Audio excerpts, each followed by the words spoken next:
আমি কাপা গলায় বললাম, বাবা খুব কষ্ট লাগছে, একটু আস্তে করুন। বাবা শান্ত স্বরে বললেন, আর 1 মিনিট অপেক্ষা করো মা, প্রায় শেষ হয়ে এসেছে।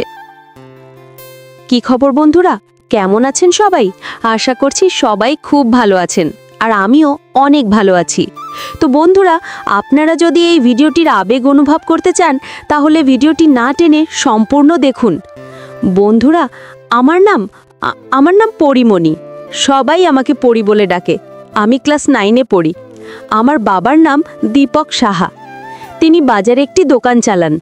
আমার মা বেশিরভাগ সময় একদম স্বাভাবিক থাকেন, কিন্তু মাঝে মাঝে তার মাথায় সমস্যা দেখা দেয়, তখন তিনি একটু অস্বাভাবিক আচরণ করেন। একদিন রাত প্রায় 10টা বাজে, মা তখন কিছুটা অস্থির হয়ে যাচ্ছিলেন। বাবা শান্তভাবে বোঝানোর চেষ্টা করছিলেন, কিন্তু মা রাগে বকাবকি করছিলেন। আমি ঘরের বাইরে থেকে সব শুনছিলাম। পরে চুপচাপ গিয়ে দেখি মা অনেক রেগে আছেন আর বাবা চুপচাপ বসে আছেন। কিছুক্ষণ পর বাবা ঘর থেকে বের হয়ে এলেন। বাইরে এসে আমাকে দেখে বললেন, মা, আজ রাতে আমি তোমার মায়ের সঙ্গে ঘুমাতে পারবো না, ওর মাথায় আজকে একটু বেশি সমস্যা হচ্ছে। যদি তোমার ঘরে একটু জায়গা দাও তাহলে আমি ওখানেই ঘুমাতে চাই। কালকে সকালে দোকানে অনেক কাজ আছে। আমি অবাক হয়ে বাবার দিকে তাকিয়ে রইলাম। এত রাতে বাবা কখনো আমার ঘরে ঘুমাননি। তার চোখে ক্লান্তি ছিল, কণ্ঠে এক ধরনের ভারী ক্লান্ত ভাব। আমি কিছু বললাম না, চুপচাপ মাথা নাড়লাম। বাবা আমার ঘরে এসে বিছানার একপাশে চুপচাপ বসে পড়লেন। জানালার বাইরে তখন হালকা বাতাস বইছে, চারদিকে এক অদ্ভুত নিস্তব্ধতা। মনে হচ্ছিল পুরো বাড়িটাই যেন গভীর কোনো রহস্যে ঢেকে গেছে। বাবা নিঃশব্দে বললেন, মা, আজকের রাতটা একটু অন্যরকম। তোমার মাকে আমি একা রাখতে পারিনি, আবার ওর ঘরে থাকা সম্ভব হচ্ছিল না। আমি কিছুই বুঝতে পারছিলাম না। কেন যেন মনে হচ্ছিল আজকের রাতটা শুধু অস্থির নয়, এর পেছনে লুকিয়ে আছে আরও কিছু, এমন কিছু যা আমি এখনো জানি না। বাতাসের শব্দে জানালার পর্দা নড়ে উঠছিল, আর আমার মনে হচ্ছিল এই রাতটা হয়তো আমার জীবনের গল্পটাই বদলে দেবে। তারপর বাবা ধীরে ধীরে বিছানায় শুয়ে পড়লেন। আমি চুপচাপ বসে রইলাম। ভাবছিলাম, বাবা তো ঘুমিয়ে পড়েছেন, তাহলে আমি একটু মোবাইলটা বের করি। আমি আস্তে করে মোবাইলটা হাতে নিলাম। স্ক্রিনে আলো জ্বলে উঠতেই ঘরের এক কোণ যেন হঠাৎ আলোকিত হয়ে গেল। মনে হচ্ছিল নীরবতার মধ্যে এই আলোটা যেন খুব বেশি কিছু বলে দিচ্ছে। আমি আমার পছন্দের ভিডিওগুলো দেখতে শুরু করলাম। স্ক্রিনে চলতে থাকা দৃশ্যের সাথে সাথে আমার মনও ডুবে যাচ্ছিল অন্য জগতে। কিন্তু হঠাৎ আমার চোখ পড়ল, বাবা কি সত্যি ঘুমাচ্ছেন নাকি আমাকে লক্ষ্য করছেন? আমি কয়েক সেকেন্ড নিঃশব্দে তাকিয়ে রইলাম তার দিকে। চোখ বন্ধ, নিঃশ্বাস ভারী, মনে হচ্ছিল ঘুমাচ্ছেন, তবু আমার মনটা শান্ত হচ্ছিল না। তখন আমি মোবাইলের সাউন্ডটা একটু বাড়িয়ে দিলাম, যেন বাবা কিছু শুনতে না পারেন। কিন্তু ঠিক তখনই বাবার এক চোখ ধীরে ধীরে খুলে গেল। আমার বুকের ভেতর কেমন জানি ঠক ঠক করে উঠল। তিনি কিছু বললেন না, শুধু স্থির দৃষ্টিতে তাকিয়ে রইলেন আমার দিকে। আমি বুঝতেই পারলাম না তিনি ঘুমের ঘোরে তাকাচ্ছেন নাকি জেগে আছেন। আমি তাড়াতাড়ি মোবাইলটা বন্ধ করে চোখ বুজে ঘুমের ভান করলাম। ভাবলাম বাবা যখন পুরোপুরি ঘুমিয়ে পড়বেন তখন আবার ভিডিও দেখব। কিন্তু আমি তখনও বুঝতেই পারিনি বাবা আমাকে ফলো করছে। আমার মোবাইলের স্ক্রিনে কি চলছে, আমি কি দেখছি কিংবা কি শুনছি, সব কিছুই যেন তিনি নিঃশব্দে টের পাচ্ছিলেন। তিনি একদম চুপচাপ শুয়ে রইলেন, চোখ বন্ধ, মুখে একটিও শব্দ নেই। আমি ভাবলাম বাবা ঘুমিয়ে গেছেন, তাই আবার মোবাইলটা হাতে নিলাম। এবার সাউন্ডটা একটু জোরে দিলাম, ভেবেছিলাম তিনি ঘুমের মধ্যে কিছুই শুনতে পাবেন না। কিন্তু না, বাবা ঘুমিয়ে পড়েননি, তিনি শুধু ঘুমের ভান করছিলেন। আমি তখনও তা বুঝিনি। আমার মন তখন ডুবেছিল সেই ভিডিওতে। আর ঠিক তখনই বাবা আস্তে করে শরীর নাড়ালেন, যেন ঘুমের ঘোরে। কিন্তু আমার মনে হচ্ছিল তিনি সব কিছু শুনছেন। বাতাসের শব্দ, ঘড়ির টিকটিক আর মোবাইলের মৃদু সাউন্ড মিশে এক অদ্ভুত পরিবেশ তৈরি করেছিল ঘরের ভেতর। ঠিক সেই সময় হঠাৎ করে জানালার পর্দা জোরে দুলে উঠল। আমি একটু ভয় পেয়ে গেলাম। মোবাইলটা তাড়াতাড়ি অফ করে বিছানার পাশে রাখলাম। বাবা তখনও একইভাবে শুয়ে আছেন, মুখে একটিও শব্দ নেই, কিন্তু তার নিঃশ্বাসের শব্দটা যেন একটু বেশি ভারী হয়ে উঠল। আমি ভাবলাম হয়তো তিনি ঘুমের ঘোরে আছেন।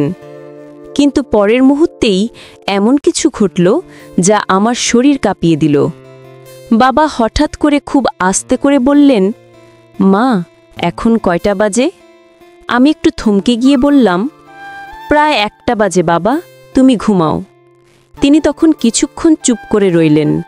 তারপর ফিসফিস করে বললেন, তুই ঠিক এখন কি করছিলি? আমি হতভম্ব, কণ্ঠ আটকে গেল। আমি কিছু বললাম না, শুধু চুপচাপ তার দিকে তাকিয়ে রইলাম। চোখে এক অদ্ভুত দৃষ্টি, মুখে কোনো হাসি নেই, শুধু এক শীতল স্থিরতা। আমি চুপ করে বাবার দিকে তাকিয়ে রইলাম।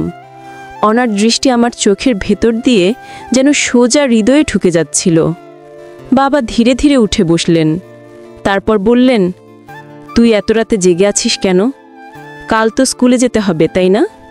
আমি তাড়াতাড়ি বললাম, হ্যাঁ বাবা, এখনই ঘুমাচ্ছি। কণ্ঠটা কেমন যেন কেঁপে উঠেছিল। বাবা কিছু না বলে একদম ধীরে মাথা নাড়লেন। তারপর আবার শুয়ে পড়লেন। কিন্তু ঘরের ভেতরের পরিবেশটা আগের মতো ছিল না।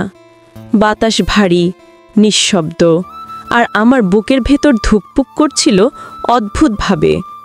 আমি চোখ বন্ধ করলাম, কিন্তু মন শান্ত হচ্ছিল না। মনে হচ্ছিল বাবা কিছু একটা ভাবছেন, এমন কিছু যা আমি বুঝতে পারছি না। কয়েক মিনিট পর বাবা আবার বললেন, তুই কি রোজ রাতে এমন করে জেগে থাকিস? আমি অবাক হয়ে গেলাম। বাবার কণ্ঠে রাগ ছিল না, কিন্তু একটা প্রশ্নচিহ্ন লেগেছিল, যেন তিনি আমার মধ্যে কিছু খুঁজছেন। আমি আস্তে করে বললাম, না বাবা, আজকে একটু ঘুম আসছিল না, তাই। তারপর আমি এবং বাবা আমরা দুজনেই ধীরে ধীরে ঘুমিয়ে পড়লাম। ঘরের ভেতর তখন এক অদ্ভুত নীরবতা। ঘড়ির টিকটিক শব্দটাও যেন কানে কেমন ভারী লাগছিল। রাত পেরিয়ে গেল কিছুক্ষণ। হঠাৎ ঘড়ির কাঁটা যখন 3টে ছুঁয়েছে, ঠিক তখনই একটা মৃদু আওয়াজে আমার ঘুম ভেঙে গেল। চোখ খুলে দেখি বাবা ধীরে ধীরে উঠে বসেছেন। মুখে এক অদ্ভুত স্থিরতা, কোনো কথা নেই। তিনি আস্তে আস্তে উঠে গিয়ে ঘরের লাইটটা অন করলেন। ঘরটা মুহূর্তেই আলোকিত হয়ে উঠল। আমি চোখ আধখোলা করে দেখছিলাম, কিন্তু এমন ভান করছিলাম যেন গভীর ঘুমে আছি। বাবা একবার চারপাশে তাকালেন, তারপর হঠাৎ লাইটটা আবার বন্ধ করে দিলেন। অন্ধকারে তার পায়ের শব্দ শুনতে পাচ্ছিলাম। তিনি দরজার দিকে যাচ্ছেন। দরজাটা আস্তে খুলে বাইরে গেলেন। আমি চুপচাপ বিছানায় পড়ে রইলাম। বুকের ভেতর কেমন ঠকঠক করছিল। বাইরে তখন কুকুরের ডাকে আর বাতাসের শোষো আওয়াজে বাড়িটা আরও ভয়ানক লাগছিল। 2-3 মিনিটের মতো কোনো শব্দ পেলাম না। মনে হচ্ছিল বাবা হয়তো উঠানে গেছেন অথবা নিচে কিছু খুঁজছেন। তারপর হঠাৎ আবার দরজার হালকা কর্চা শব্দ শোনা গেল। বাবা ফিরে এসেছেন। তিনি আবার ঘরে ঢুকলেন। হাত বাড়িয়ে একবার লাইট অন করলেন, কিন্তু সঙ্গে সঙ্গে বন্ধ করে দিলেন। আলোটা যতক্ষণ জ্বলেছিল আমি স্পষ্ট দেখেছিলাম তার মুখে এক অদ্ভুত ছায়া, যেন তিনি গভীর চিন্তায় আছেন অথবা কিছু লুকিয়ে রাখছেন। তারপর তিনি ধীরে ধীরে এসে নিজের জায়গায় শুয়ে পড়লেন। আমি তখনও চোখ বন্ধ করে আছি, কিন্তু ঘুম আসছে না। বাবার নিঃশ্বাসের শব্দ, বাইরের বাতাসের শোষো আওয়াজ আর ঘড়ির টিকটিক সব মিলেই সেই রাতটা হয়ে উঠল এক রহস্যময় নীরবতার রাত। আমার মনে হচ্ছিল বাবা বাইরে গিয়ে কিছু একটা করেছেন, কিন্তু কি সেটাও আমি জানি না। শুধু একটা অনুভূতি বারবার মাথায় আসছিল।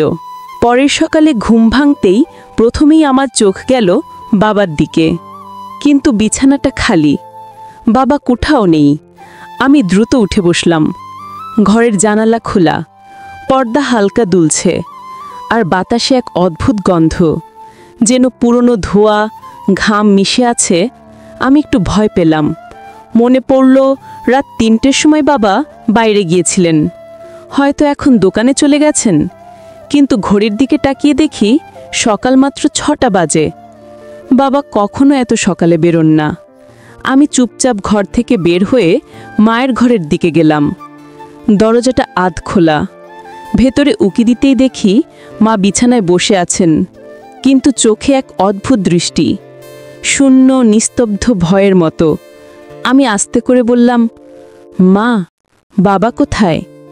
মা ধীরে ধীরে আমার দিকে তাকালেন। এক মুহূর্তের জন্য মনে হলো তিনি যেন কাউকে খুঁজছেন মনে মনে। তারপর খুব নিচু গলায় বললেন, পরি, তোর বাবা তো সারা রাত এই ঘরে আসেনি।